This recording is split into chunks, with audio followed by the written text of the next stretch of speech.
Greetings from Imphal. Namaste and Kurumjari.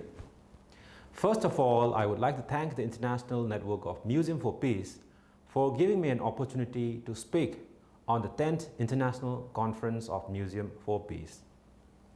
I'll be speaking on the Imphal Peace Museum, which is a new museum inaugurated last year in 2019. Manipur, often described as a flower on lofty heights, the jewel of India and the Switzerland of India, is a small state in northeastern part of India bordering the country of Myanmar, the former Burma. Manipur was a strong kingdom with a written chronicle history of more than 2000 years. Manipur became a part of India in 1949. Though one of the smaller states of India, Manipur is a land with the most diverse, culturally very rich, great people and nature's beauty galore. The small state of Manipur is endowed with so many uniqueness, mesmerizing visitors visiting the state from different parts of the world. The state is bounded by several hill ranges with a valley in its center. The Loktak Lake, which is the largest freshwater lake in the eastern part of India, where the largest floating national park, the Kaibu Lamjau, exists, where Sangai, the only type of deer found in Manipur, roams freely on this floating park of the Loktak Lake. It is also the land where it gave the world the game of polo. Imphal is the capital of Manipur. The early part of 1940s to the late 1940s, Manipur faced and saw a series of events that changed the history in terms of social and political structure of the state. Manipur used to be a peaceful, quiet and a serene place till the Second World War made its entry from nowhere. Imphal was introduced to the war with the first bombing on the 10th of May 1942. The silence and the calmness was broken and Manipur witnessed one of the fiercest battles of the Second World War on its soil between two powerful forces, with the people of Manipur almost as a mere spectator, where various dimensions of battles are being unfolded in many parts of the state. The people had nothing to do but to escape and flee from these battle zones. The most amazing thing is that this war was called as a Japan Lan by the people of Manipur. Literally, Japan Lan implying the War of Japan. So the people of Manipur termed this Second World War as Japan Lan. Among the various battle sites in Manipur, the Battle of Red Hills was one of the fiercest battles that took place in the month of May in 1944. Large number of casualties on both sides. In the hillocks of the Red Hills, which was also called as Point 2926 in military terms. The site is locally called as the Maibam Lotpaching, situated in a district called Bishnupur, which is around 20 kilometers from the Imphal city.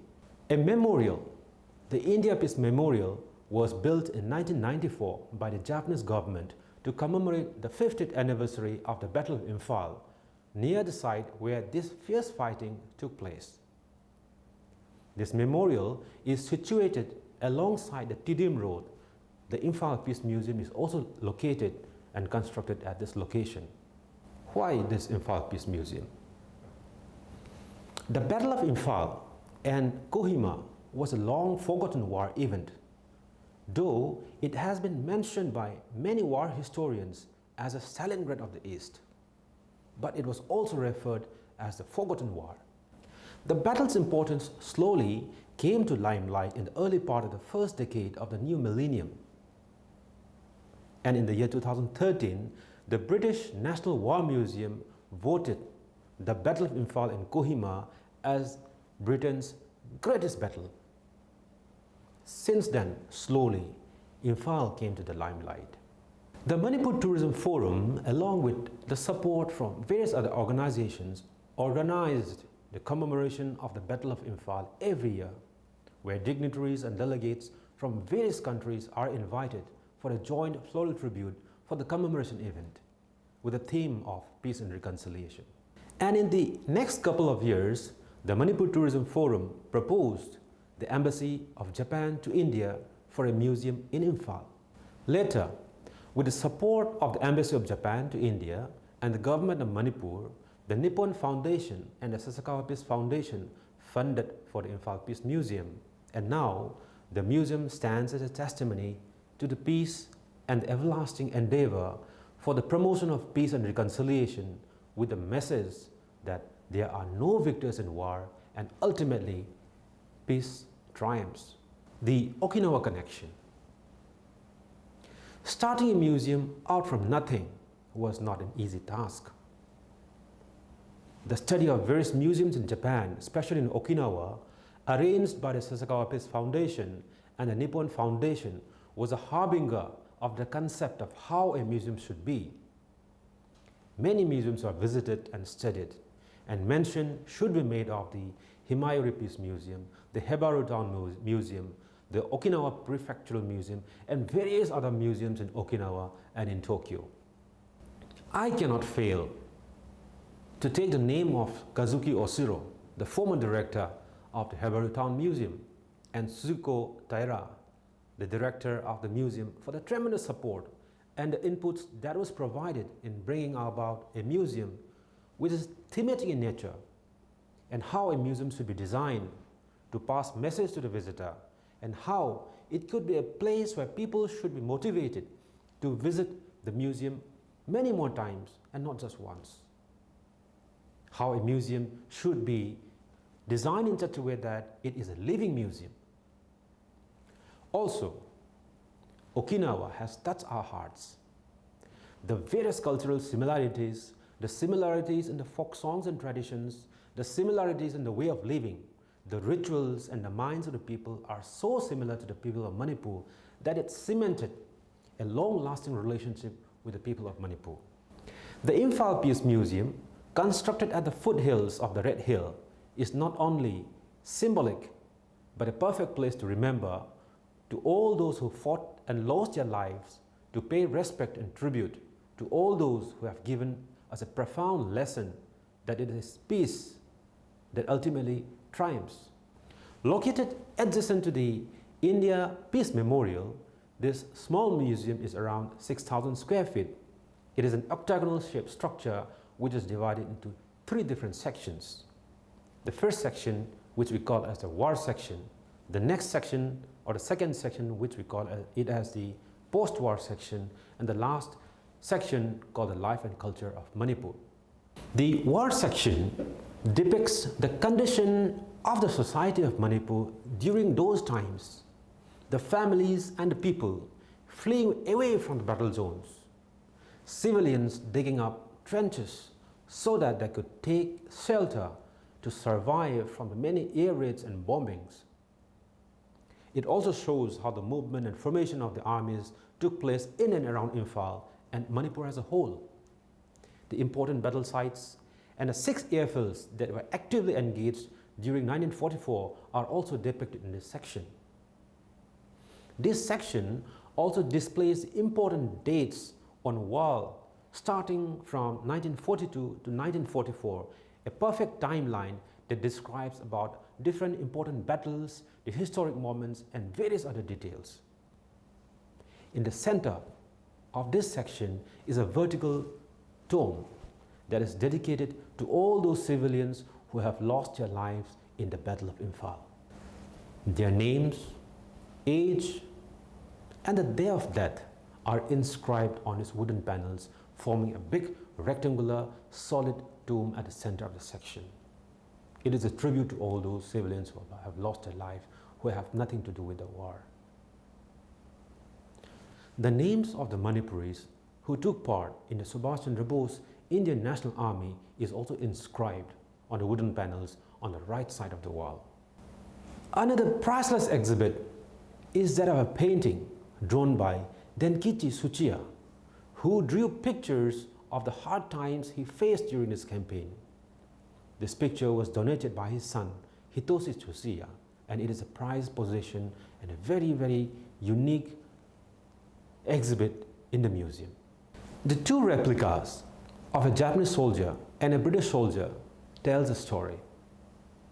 The uniform that is adorned by the replica of a Japanese soldier is an actual uniform that is being worn by a Japanese soldier during his campaign of the war.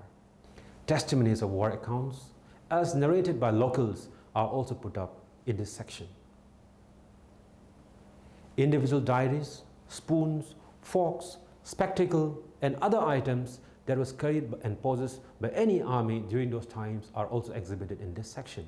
In one corner of this section, there are many items of sharpeners, guns, mortars, ammunition boxes, bayonets, grenades, and many other items that have been excavated from battle sites of Manipur.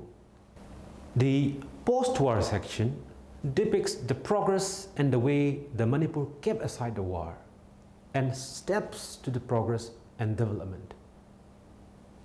It tells us a story of how Manipur progressed and excelled in the field of sports and advanced in the field of education and development.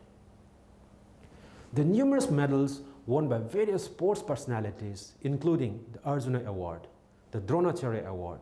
The Arjuna Award is the highest award given to any sports personality. Dronacharya Award is the highest award given to any coaches in India. These are some of the highlights in this particular section of the post-war. There are so many other medals being won from various World Championships, Commonwealth Games, Asian Games, and many other events. Life and culture. The life and culture section depicts the rich culture and heritage and the tradition of the people of Manipur. One main exhibit in this section is a sized down version of a traditional house that is built with bamboo and thatched roof.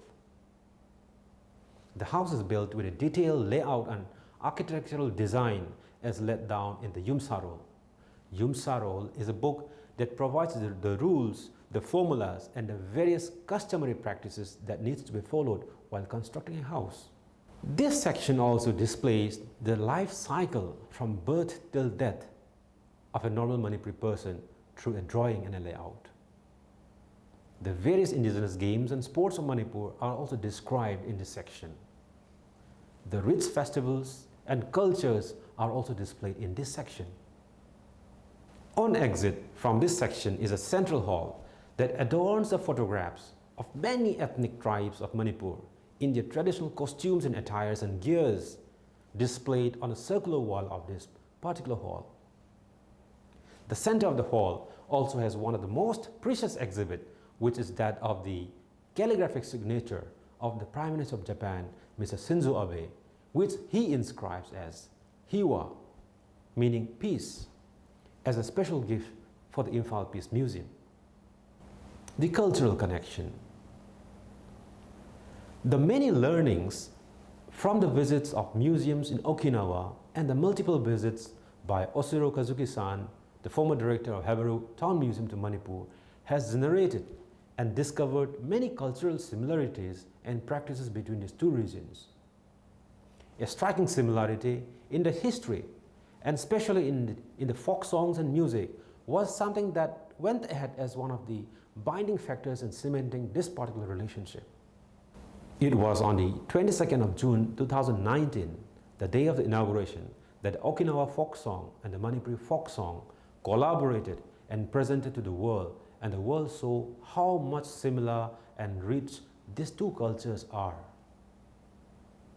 Later, the folk group was invited and visited many places in Okinawa and many other islands and had a huge cultural exchange between the two traditions. Subsequently, on the first anniversary of the Imphal Peace Museum, another folk collaboration took place, singing together the folk songs of the two regions. It was a beautiful presentation that depicted the rich emotional ties that was building up. Manipur, which happened to be a fiercest battleground around 75 years back, is now a place to visit again, to learn and feel how there are no victors in war, and it is peace that ultimately triumphs. Let Manipur and the Imphal Peace Museum be a harbinger to the spread of peace and reconciliation. Let us all come together to salute and pay respect to all those departed souls and to all those who have suffered in this war, to spread the message of love and peace. Let us take this journey forward for an everlasting peace. Thank you so much for your patient hearing.